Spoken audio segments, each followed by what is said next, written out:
So Trump really has to be careful about how he deals with the Second Amendment, because this is not, the Constitution says, shall not be infringed. Shall not be infringed.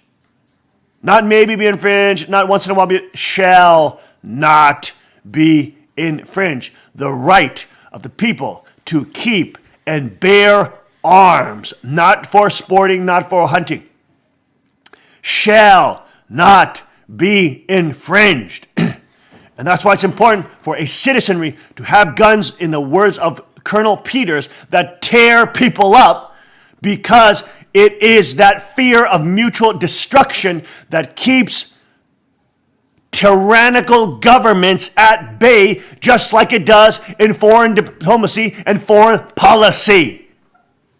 And that's why a citizenry needs to have weapons that can tear people up. Because if the government gets crazy and freaking tyrannical and sends people to kill you, you have to be able to have the force and the threat of tearing those people up to have them back off.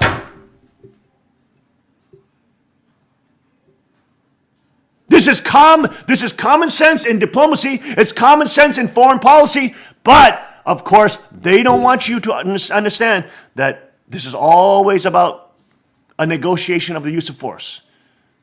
Citizens and governments, always about negotiations between the use of force. And you can see this kind of traitorous, anti-human rights, total treasonous colonels like this idiot Peters, who is trying to strip you of your fundamental human rights to defend yourself from the most dangerous cabal and mafia cartel in the world, which is government by definition. Democide governments murdered over 220 million people in the last 100 years. Not even including the wars, folks. Not even including the wars. The world wars. Nope. Vietnam. Nope. Korean War. Nope. No wars are included in that. 220 million people massacred and genocided by governments. By governments. And governments are all the same. They're just a monopolization and centralization of guns, of force. That's why evil government employees like Colonel Peters doesn't want you to have a gun, because he knows that if the citizens have guns, they cannot control and rule over as the elite.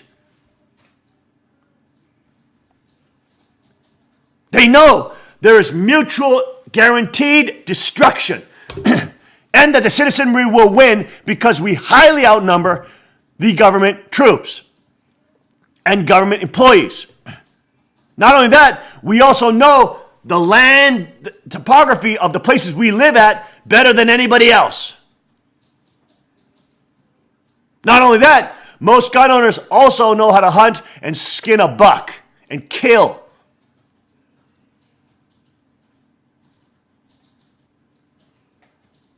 So they know that.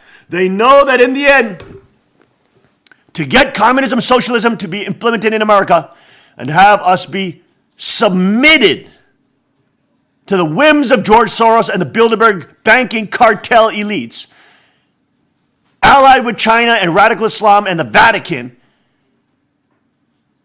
to kill American sovereignty, to kill America and mount its head on the wall, to laugh and boast that they killed the largest, most dangerous trophy. That's what they want. That they finally disarm those gun-grabbing, what do they call it, bitter clingers. These people are the domestic terrorists.